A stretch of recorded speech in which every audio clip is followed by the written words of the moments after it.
The moon landing has unlocked one of the greatest achievements in human history. The world was going through a rough patch, so to see one of us up there was literally something out of this world.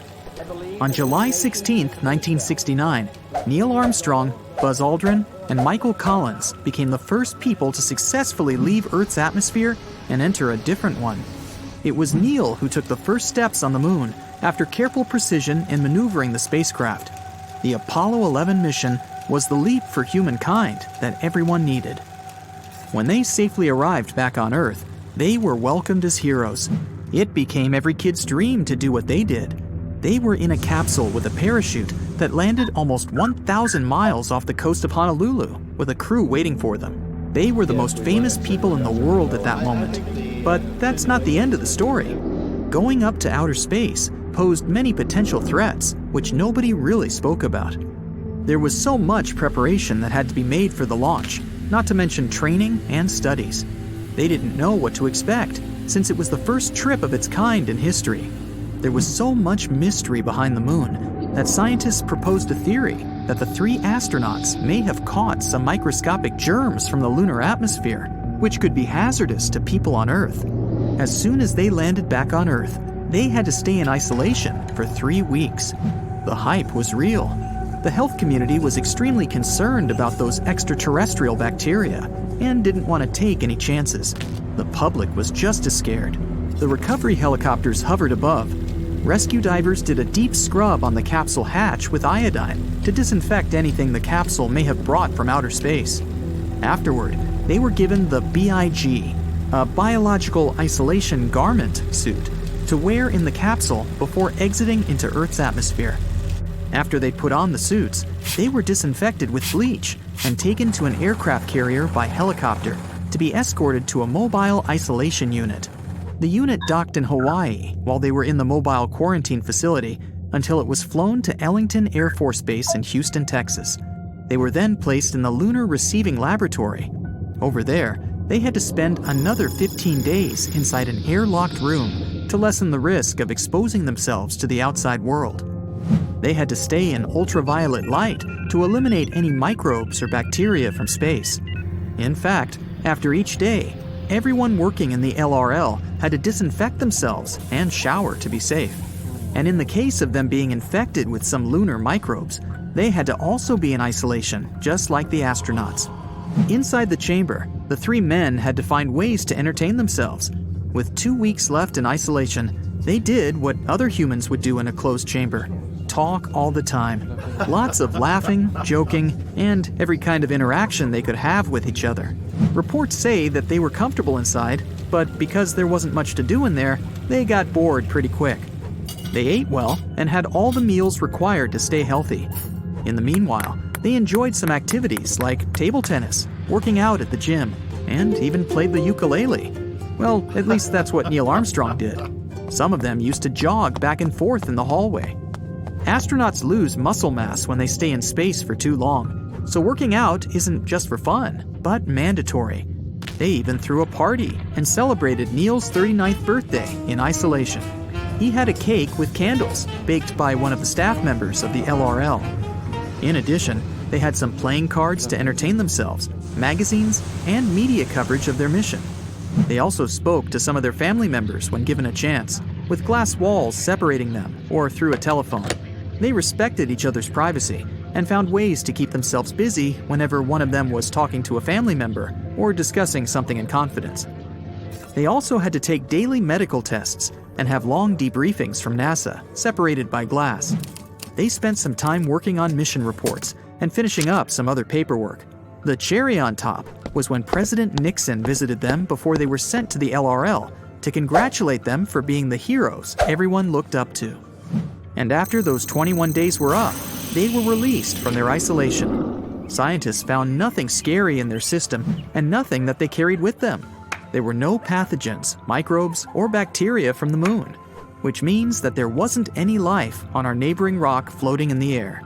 The 3 men were finally able to go home to their families and enjoy the freedom of Earth's atmosphere.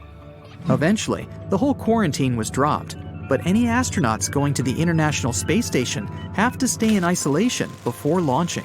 so they don't bring any infections up there. Scientists have set their eyes on Mars for our next future home. Elon Musk's SpaceX wants to spearhead the mission up there and use robots as the first ones to set foot on the red planet. The Tesla bot was showcased in 2021 and can mimic us pretty well. It can do the everyday boring tasks we don't enjoy doing, like cleaning, buying groceries, and some heavy lifting. Thanks to the fact that they walk like us, we can get a good idea of how humans will move around on Mars. The bots can send reports back to Earth as soon as they get the data, and can probably study the environment if there are, in fact, extraterrestrial microbes living on Mars. But none of this will happen anytime soon. There are a lot of steps to be taken before we can see ourselves living on the red planet. The first challenge is getting there. Scientists predicted that it could take up to 9 months inside a large spacecraft following a carefully mapped route. It's likely there will be many robots helping around and a few humans specialized in various fields to help with anything needed. No doubt, it'll have proper sleeping quarters, an exercise room, and a recreational room, just to name a few.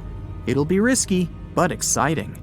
And after all those months of traveling, it'll be time for the landing that's going to be equally, if not even more, challenging. NASA used a special sky crane to lower Curiosity on the surface of Mars in 2012. So maybe we can develop some technology along these lines to set up before the arrival of the spacecraft. Once these things are figured out, it's time to get greased up and ready for the bumpy ride, settling. The initial steps have been studied, and the crew knows exactly what to do, what to build, and where to conduct everything. Robots and engineers will build living quarters, indoor farms, and the basic essentials needed to survive. Sure, they can bring a certain amount of food and resources that can last for years, but the main purpose is to be self-sustainable. We'll need to produce water, food, and breathable air if we want to make it up there. There's some evidence that Mars was once a water wonderland, so it's possible that there might be some water underground or in the ice caps. We can't grow crops without water, which brings us to our next challenge: growing food in the middle of a barren wasteland. We'd have to live in domes in order to breathe and walk around without a protective suit. So growing food in these domes will be a no-brainer. But with limited water supply for crops, we now have to find a way to produce water and mimic the conditions for plants to grow. Once these things are built and studied, then comes the next challenge: powering up the settlement. Solar energy is one of the obvious choices. This source of energy can power up fuel cells and nuclear batteries for our everyday use. And once we have all this up and running, we can finally say we got ourselves a settlement outside of Earth. Sooner or later, more ships will arrive, with more people settling and building a future out there. By then, we'd know if there are any foreign microbes that could pose a threat, so we wouldn't have to quarantine. And all it's going to cost are a few tens of billions of dollars, a small sum for the next big leap for humans. Now, as a child, weren't you taught not to play with your food? Well, apparently these astronauts weren't. Floating Jell-O cubes across the cabin while in zero-G is a lot of fun, but it is also a sign of a potential problem called space euphoria. No one ever considered that extreme happiness in space could become a severe problem, but it can become a serious problem, and that's no kidding. For many years, space euphoria went undetected, although it was right there, front and center for all to see. When Apollo 14 astronaut Alan Shepard smuggled golf balls onto the moon and tried to create a tiny moon for the moon by attempting to hit a golf ball into orbit around the moon, everyone thought it was funny. Apollo 16 astronaut Charles Duke thought it would be funny if he tried to compete with the 1972 Olympic athletes back on Earth. He attempted to outjump the Olympic athletes to benefit from the 1/6 gravity on the moon. Duke jumped so high that he rotated onto his back and fell crashing onto the life support system in his backpack. It could have been a fatal fall if the bag had cracked. Duke's commander, John Young, said, "That's not funny," and it sure wasn't. Yet, when Apollo 17 astronauts began dancing and singing children's nursery songs while collecting rock samples, everyone still thought it was cute. Space euphoria again went unnoticed. As early as 1965, when Ed White became the first American to walk in space on a tethered spacewalk, his space euphoria became evident. He stayed out much longer than was necessary to test his mobility with the very first jetpack, or MMU as it was called, officially the Manned Maneuvering Unit. In his own words, "I'm not coming back. This is fun." Finally, when ordered to return to his Gemini spacecraft, Ed White said it was the saddest day of my life. Obviously, something sinister is at work with space euphoria. Weightlessness, combined with the view of Earth passing below, creates an exhilaration that overcomes all sense of duty. It is the great danger of space euphoria. Now, in hindsight, the effects of space euphoria could be seen when Apollo 17 astronauts drove the lunar rover on the moon. They exceeded the recommended speed limit and could be heard whooping and yelling as the rover rocked onto two wheels, even becoming airborne at times. Canadian astronaut Chris Hadfield was busy at work during his tethered EVA, extravehicular activity, when he paused to look over his shoulder. The glory of space smacked him in the face. He was so emotionally overwhelmed at the magnificent beauty of the Milky Way galaxy that tears began to fill up Hadfield's eyes. Now in space, tears do not flow down your cheeks. They pool up in your eyes. Hadfield had become blinded by tears of joy. But Hadfield, against protocol, refused to tell his supervisors on Earth. Only after he was no longer able to work did Hadfield speak a famous quote, "Houston, I have a problem." It was a direct result of space euphoria. Astronaut Hadfield managed to get back into the space shuttle, but his EVA was not fulfilled. Space euphoria had interfered. There is another aspect of space euphoria that deserves serious attention. It is something called the overview effect. Weightlessness in space affects everything from the physical and psychological health of the astronauts to the physics of using all the mechanical equipment of the spacecraft. However, weightlessness in space is not due to a lack of gravity. Astronauts orbit Earth less than 300 miles up, called LEO, low Earth orbit. There's plenty of gravity in low Earth orbit. The Earth's gravity keeps the Moon in orbit, and the Moon is about 250,000 miles away. In fact, a 150-pound astronaut would weigh 142 pounds in LEO. Weightlessness in space is due to free fall, not lack of gravity. What goes up must come down. The rocket blasts off, and about 8 minutes later, the engines shut off. The spacecraft begins to fall back to Earth. Fortunately, by this time, the rocket has achieved orbital velocity, which is about 17,500 miles per hour. So that it falls towards Earth but never hits the Earth. It keeps falling and falling around and around, precisely in the same curved path as the surface of the Earth. It's in orbit. It is free fall. Even though everyone calls it zero-G, it's not. If you were to place a bathroom scale under your feet when in free fall, it would show 0. You would weigh nothing. That's because the bathroom scale is falling too. The exciting thing is that astronauts retain all their muscle power. Their mass stays the same. Therefore, they can lift heavy equipment in space that would weigh hundreds or even thousands of pounds on Earth. Astronauts become superhumans in space, and that creates another unusual situation. There are lots of unusual situations in space. On the very first trip to the Moon, the Apollo 8 astronauts were not even scheduled to look back and photograph the Earth. Apollo 8 astronauts took only a limited number of pictures of Earth. That's unusual and kind of weird. But Earthrise from the Moon became perhaps the most influential environmentalist picture of the 20th century, and it wasn't even planned. But this is the key to understanding the overview effect: surprise at the unexpected. Even today, almost all globes of Earth are not of Earth. Globes in schools and libraries show each country, usually in different colors. Each country, sure enough, contains a star, but it is to mark the capital city of that country. It is not how the Earth looks from space. These globes are not globes of the planet Earth. In fact, it isn't easy to even find a globe of the planet Earth.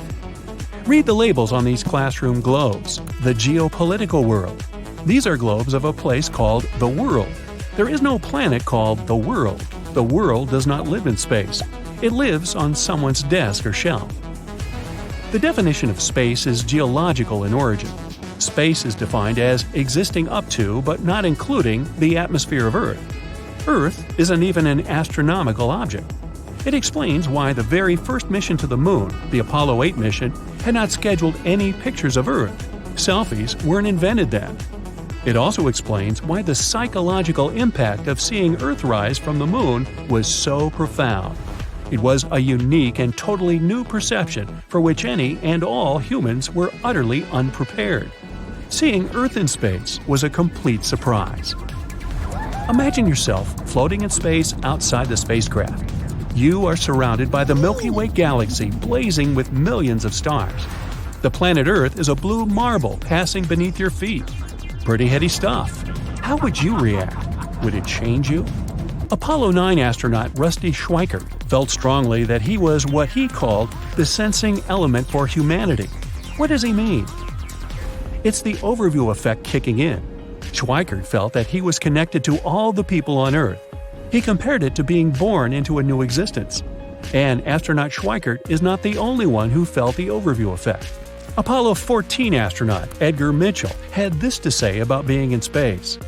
It was rather an extension of the same universal process that evolved our molecules, and what I felt was an extraordinary personal connectedness with it. I experienced what has been described as an ecstasy of unity. I not only saw the connectedness, I felt it and experienced it sentientally. I was overwhelmed with the sensation of physically and mentally extending out into the cosmos. Some years after returning from space, astronaut Mitchell started an institute to study the brainwaves of people who had been in space. And yes, they are different. According to Mitchell's institute's research, the euphoric sensation of oneness with the universe creates brainwaves similar to meditating monks.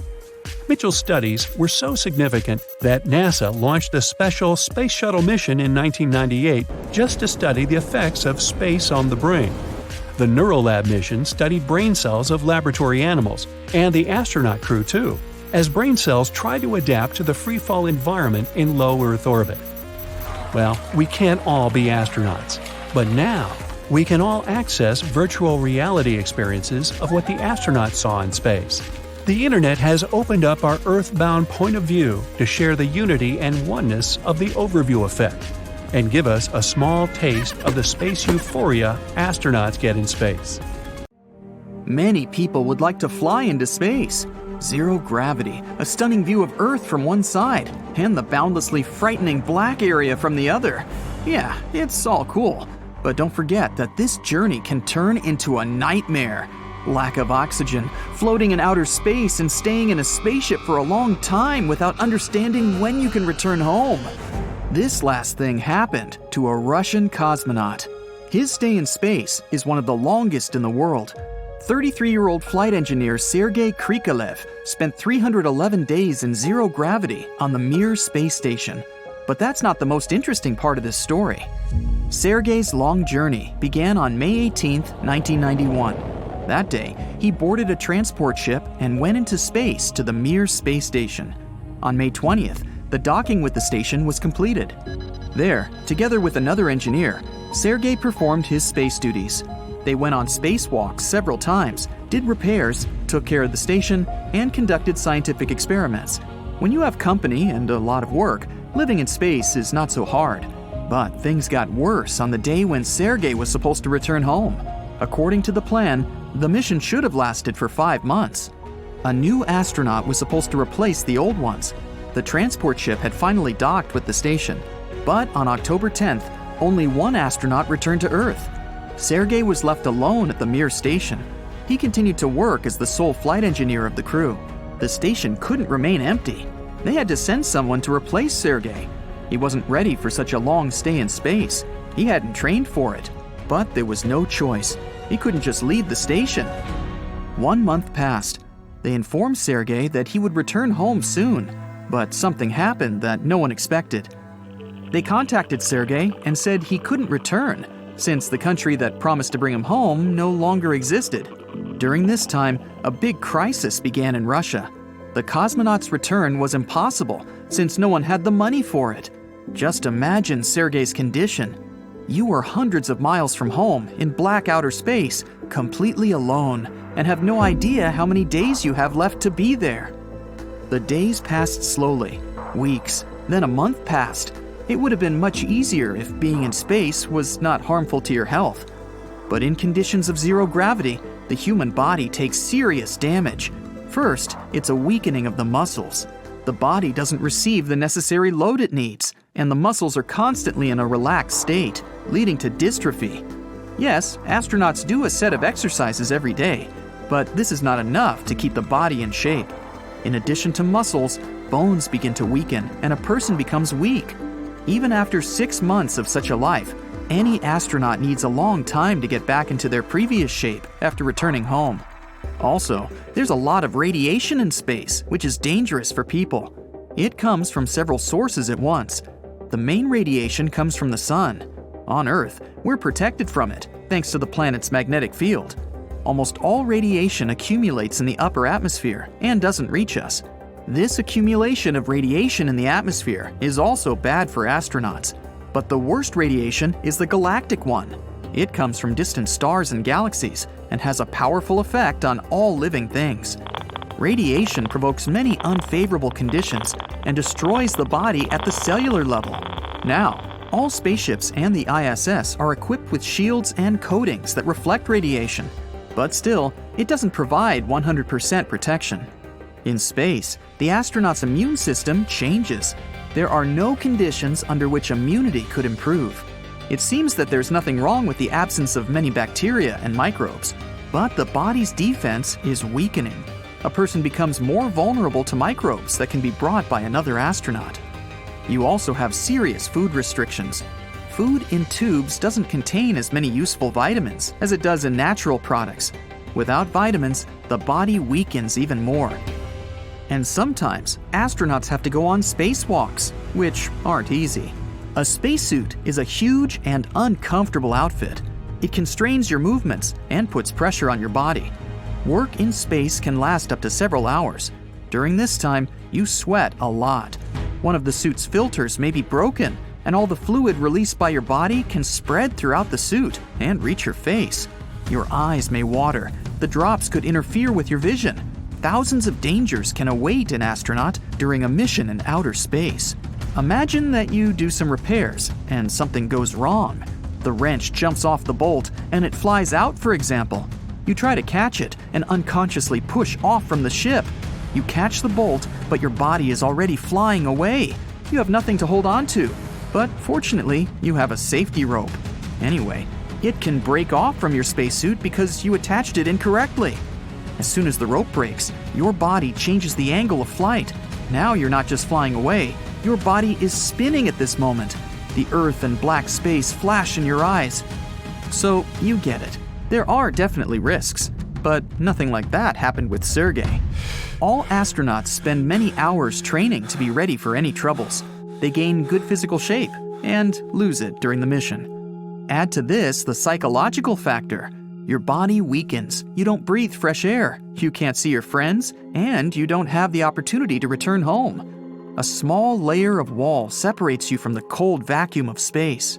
All this causes stress, which also weakens your immunity and harms your nervous system. Fortunately, astronauts also get through serious psychological training. They can maintain self-control in the most stressful situations.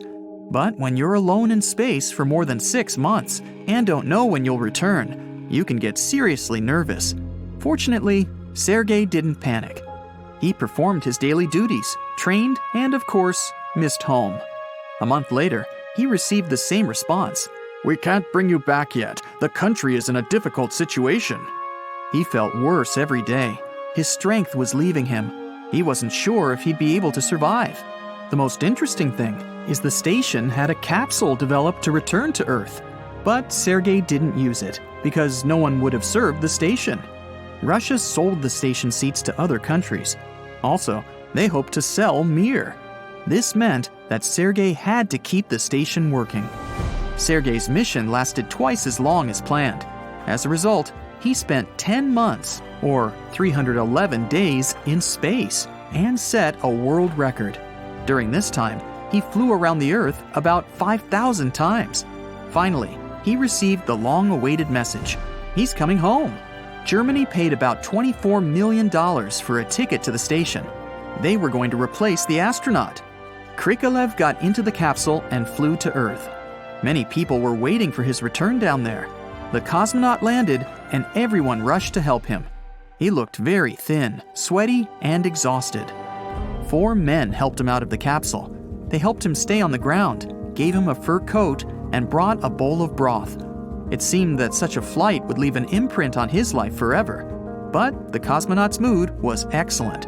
2 years later, he went into space again and became the first Russian cosmonaut to fly on a NASA shuttle. And 2 years later, he was one of the first to live on the ISS. In 2005, he made his 6th and last flight. He went to the ISS, where he spent about 6 months, after which he returned home on the lander. After this flight, he set a world record for the total duration of stay in space at 803 days. Only 10 years later, someone managed to break that record, but that's a different story. It's probably one of the worst nightmares for an astronaut, to float away to outer space without any hope to return. Just imagine slowly moving away from the International Space Station into an endless black void because of some accident, somewhere where there's absolutely nothing but a cold vacuum. Fortunately, you still have an opportunity to survive. Let's have a detailed look at the moment when this can happen. So, you're on the International Space Station. It's now at an altitude of about 250 miles in the upper layers of the atmosphere.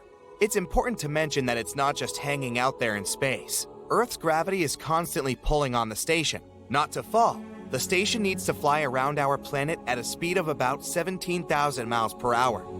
That speed is fast enough to help the station fight the planet's pull. But on the ISS, when you go into outer space, you don't feel this speed.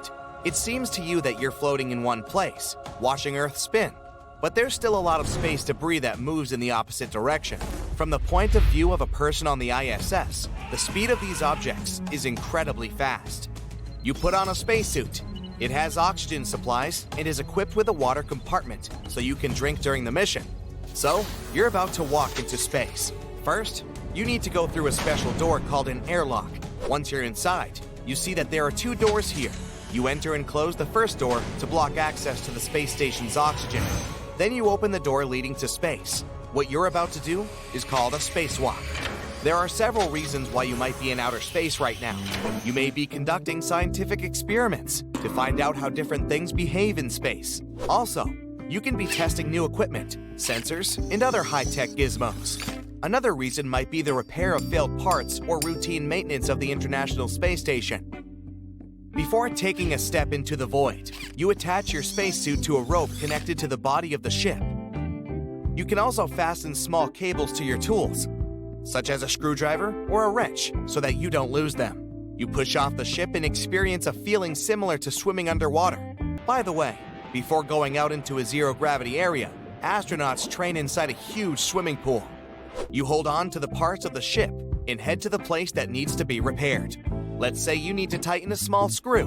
One astronaut once said that any work in outer space is difficult. You're wearing a huge suit that slows down your movements and makes you clumsy. It also makes your skin itchy. The work can last up to several hours. During this time, you sweat a lot. One of the spacesuit filters may be broken. In this case, all the fluid released by your body can spread all over the suit and reach your face. Your eyes may start watering. Tears will make your vision blurry. As you see, dozens of dangers are lurking out there in open space, and there are no clear instructions on how to deal with most of them. Anyway, you're tightening the screw, but something goes wrong. The wrench jumps out of your hand, and the screw flies out of the hull of the ship. You try to catch it and accidentally push off the station. You manage to grab the screw, but your body is already flying away. You have nothing to hold on to, but you have the rope.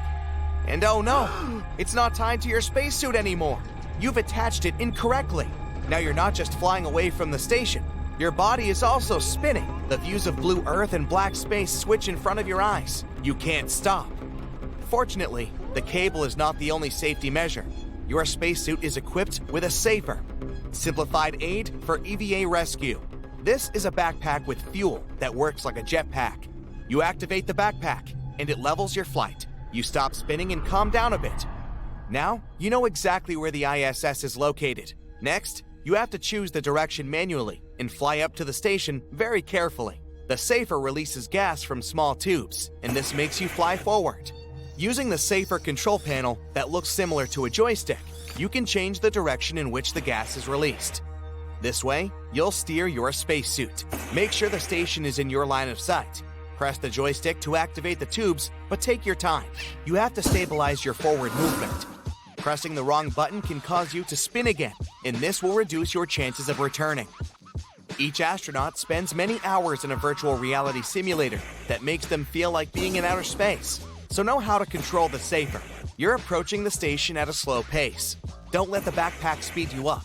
If you start to accelerate, you need to point the tubes in the opposite direction to slow yourself down. If you fly too fast, you can crash into the station and damage the spacesuit. You've finally arrived at the ISS. You need to cling to something and move toward the airlock. You feel as if you're climbing a mountain underwater. You get to the airlock. Phew! Well, let's go back in time to the moment when you were flying away from the ISS. So, you tried to use the backpack to level your movement. You're nervous and can't calm down. You randomly press the joystick and chaotically direct the tubes in different directions. A few minutes pass. You haven't come closer to the station, and the fuel in the safer has run out. Now, you're even more nervous. Let's go back in time again. You float away from the ISS. Then use the safer and slow down the rotation speed of your body. Now you're facing the ISS. You approach the station with slow but steady thrusts. Everything is going well, but at one moment, you notice some movement. This is a small piece of metal from an old satellite. It crashes into the safer and slices through the backpack. Fuel starts leaking out into space. You start spinning again because of the impact. You don't understand which way you are moving. All you need now is to take a deep breath and use the remaining fuel to stop. Done. You're floating without rotating. There are no instructions and protocols that will help you get out of this situation. You're moving in outer space and can control this process. To return to the ISS, you need to push off something. Fortunately, you have time to think about what to do next. Your spacesuit has oxygen reserves that are enough for several hours. Also, you have water. You can drink it through a small rubber straw attached to the inside of your helmet neck ring. You're the first human in history who got into such a situation. But this doesn't mean there's no chance of survival. If you could throw something to the side, it'd set you in motion. For example, if you had a heavy wrench, you could throw it in the opposite direction from the ISS. This way, you'd launch yourself toward the station. But unfortunately, you have nothing to throw. You have your broken safer, but you can't remove it without another person's assistance. You enjoy the beautiful view of Earth and try to breathe as slowly as possible to save oxygen. It seems there's no chance left for you. But at this moment, other astronauts call you using the radio. They see your location and are going to save you. Your colleague is heading in your direction. She's attached securely to 2 long cables. She's going to give you one of them when she reaches you. Using the safer, the astronaut flies in your direction. She's very close. Finally, she slows down and grabs your hand. She unhooks one of the cables from her spacesuit and attaches it to yours. Using the cable, you approach the station. At this moment, a rusty bolt flies by. The main danger is that space debris can break through your spacesuit and tear the rope. You accelerate and reach the airlock, and then you open the door and dive inside. One of the most dangerous space missions has been completed. Theoretically, there's another way to save you. A spacecraft delivering food and air supplies to the ISS can pick you up and bring you back to the station. But this mission is even more difficult, as it requires a very precise route calculation. If something goes wrong, the spaceship can kick you. In this case, you will fly away at high speed. You can travel for several hours until you run out of oxygen, or a piece of space debris destroys your spacesuit. Fortunately, all astronauts are well trained and experienced enough to avoid such accidents.